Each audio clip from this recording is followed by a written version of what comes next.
I like it. So guys, the idea here is your small group, right? If you have your CG, you can run this. I think we have a PDF for this. We can share with you.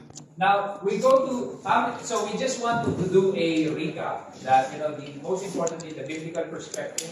God knows that it's going to be a tension that man will face while living on earth. And Jesus focuses more on the teaching on money. We all know that money is not bad at all, but the love of money is the root of all evil. And it's immoral, the way we use it and the way we see it in a godly way is very important. And therefore, the basic thing that we need to understand that is that we are a steward of God's asset and God owns everything. And in order for us to be a good steward, there's a lot of ways, but three things that we have imparted is one is that what? Make God's asset grow. Number two is we need to be what? Give back to God what is His. And then finally what? Give God's blessing. Now that's the biblical foundation. Now we go back again to this simple illustration, this one. Right now when we have the foundation, now I'm going to share with you in terms of the practicality of this. And this is what I call a journey towards financial freedom. When you talk about financial freedom, you could be in a situation if you feel that, I'm still not in control of my finances. I may be not in financial trap right now, or I may be in a financial trap right now. I hope that this is going to help you. For some, it's going to be like a validation that what you're doing is already right, which is good. And to some, maybe a new learning. So you have your pamphlets over there, and this is going to be very practical, guys. Very, very practical. That I want to share with you. Okay? So the first thing is how to be a good steward. This session is personal depth in terms of how to be a good steward. Let's talk about practical here.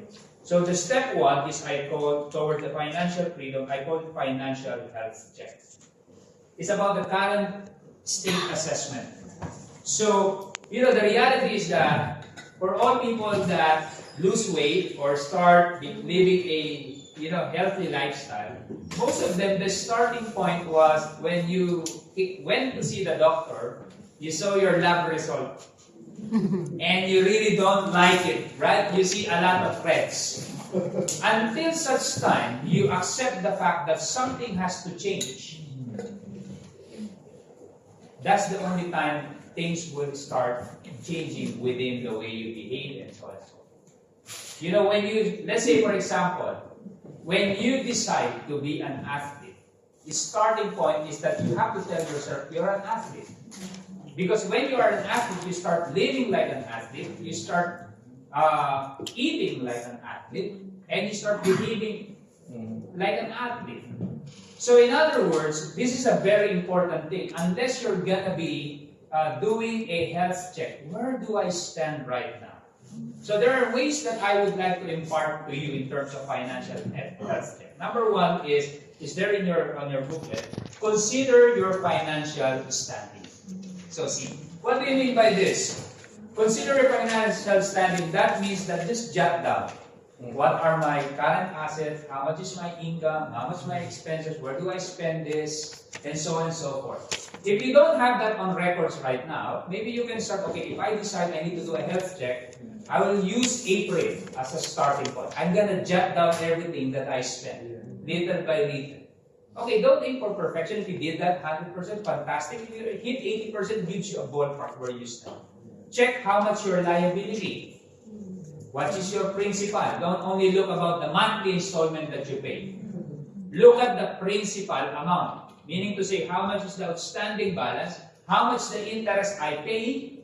Very important on a monthly basis or annual basis. And how much is my EMI? When you say EMI is the equal monthly installment I pay. That is supposed to be your current standing.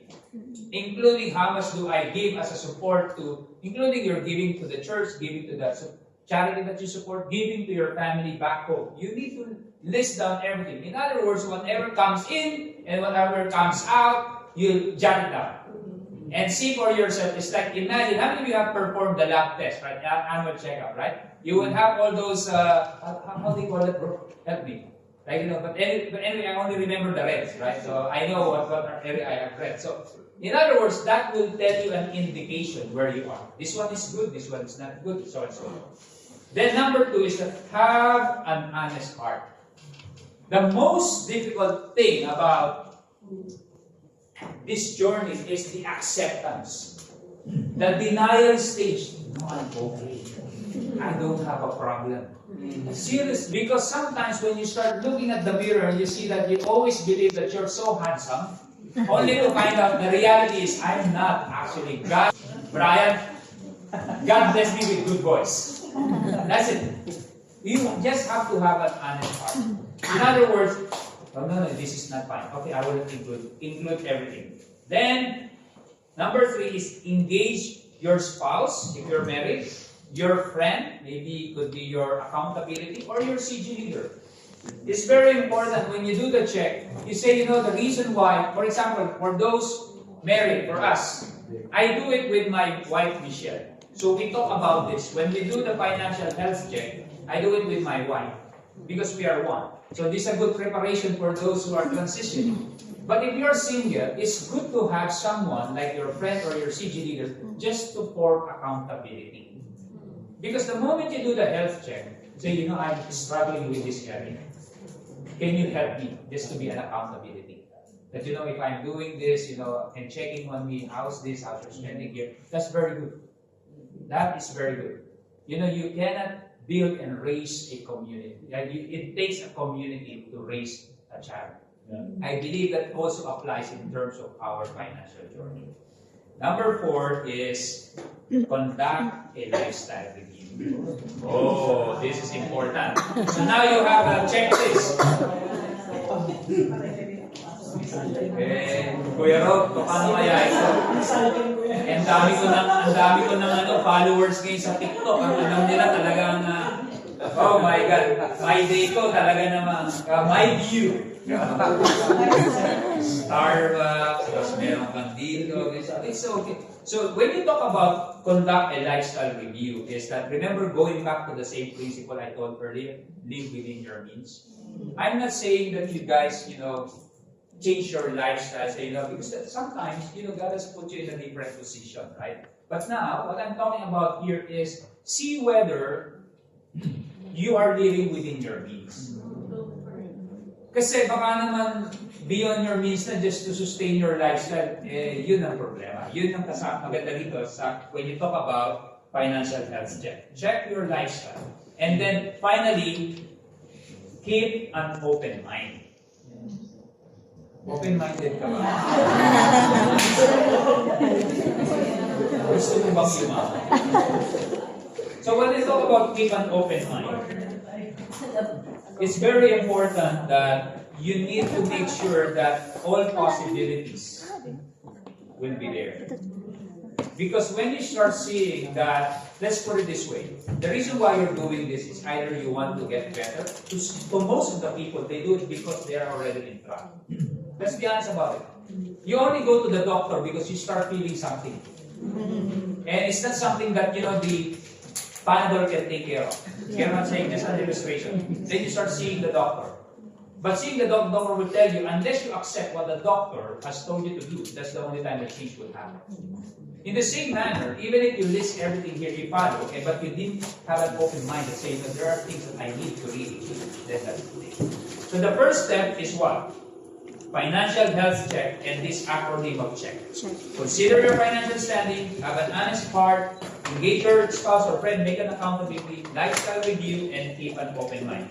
Then when you finish that, and it's just a journey, this is a step. Now, step number 2 is, this is what I call the radical change on your personal management. Right? When you talk about change, remember, when you have that open mindset, this is when it's not the end of the world. Trust me, it's so depressing. To be honest that, oh my God, I'm earning 100,000 dirham salary, but I am in debt because my expenses is 150. It's not about the size of how much you earn. It's how much you actually use that and how you use it. That matters. Right? So here, when you do your health check, now you make a radical change. Not only simple change, but radical change. Remember, you also check about your lifestyle. Then you list down, how can I make sure that I will be able to address those red flags? There are 6 things that I would like to impart with you, which is the word change. Number 1 is commit to a biblical mindset. When you talk about biblical mindset, is this biblical foundation that we talked about earlier. Right? That God owns everything, that I need to be a faithful steward of His asset. That God wants to bless me so that I can be a blessing. Then number 2 is that if you feel that you're lacking, really the wisdom of handling it, you need to heed the wise advice. The blessing or the benefit of being part of a spiritual community is that you are getting godly financial counsel. Let me repeat this again. You're getting godly financial advices. So don't hesitate. Pray to God, Lord, who can I approach? And then trust me, those people that God has blessed with those wisdom are more than willing to share their life with you. But unless you go to a doctor, the doctor will not know that you're having a problem. The problem is, most of the time, we're the one that's not busy kasi siya. I always hear that people say, baka busy ka. No, it's not about that. If you need something, you're the one who needs to reach out. And trust me when I say this, they will owe time for you. But it has to start with you. You need to value their time. Because when they say yes to you, they said no to others. If that person is a family man, that person to his children just to be with you. But that doesn't limit for you to seek and heed for his advice. Because here's the point. You only come to that person that God has appointed with the idea that I will embrace something and I will implement it. You don't need something. Of course, encouragement will be there. But there are actions that you need to do. So the change should be heeding to wise advice. Number 3 is add other sources of income. This is very important, okay? So now, remember this principle I talked to you about earlier? Living within your means? Pag may siyang pumat, natutong malungkot. Now, here's the thing. Most of the time, when you're financially depleted, your income is low. Sometimes, most of the time, you lose your job. Never despise your small beginnings. The Bible says, never ever despise a small beginning. Yesterday I was in Alwaga. I got reminded of this because one person was carrying a bag and started approaching you. I have this, I have bread here, I'm selling this, And I saw some people from afar.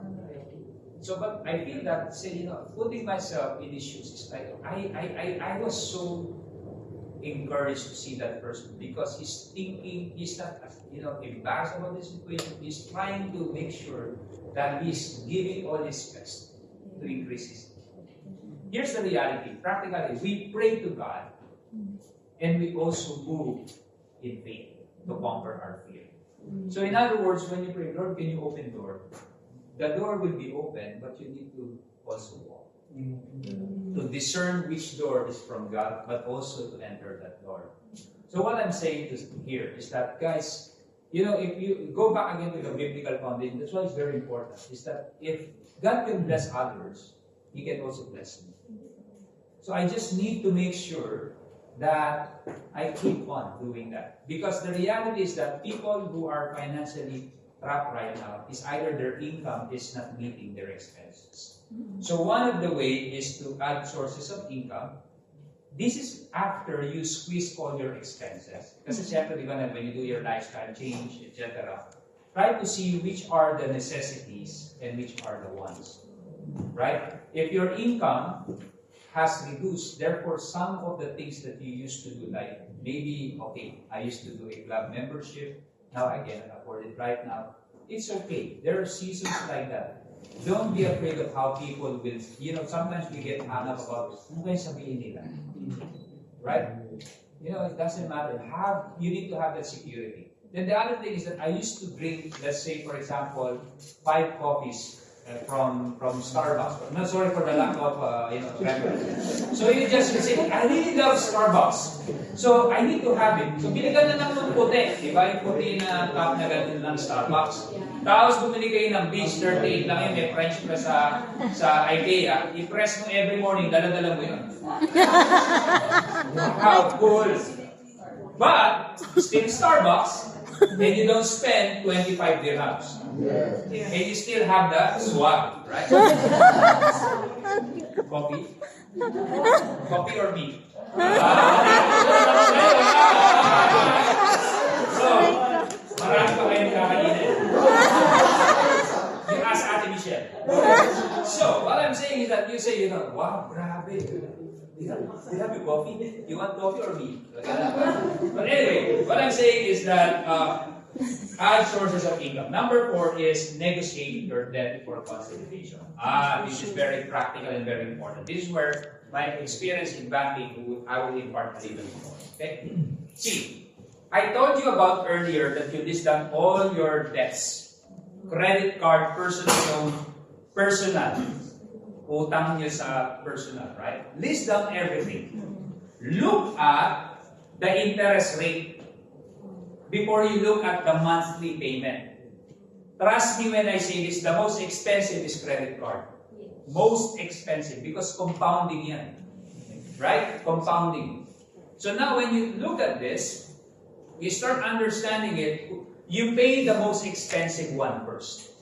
If you cannot pay the most expensive one first, that means you need to look for, while you're still employed, try to look for a financial institution that will support you to consolidate all your debts into one.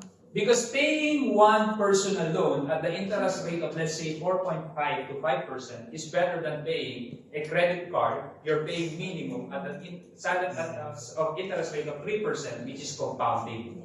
Kasi sabi nito 3%, minimum nito 500 lang. Pero ang monthly ko rito 2.5. Ito na lang yung susustain ko. No, that's wrong.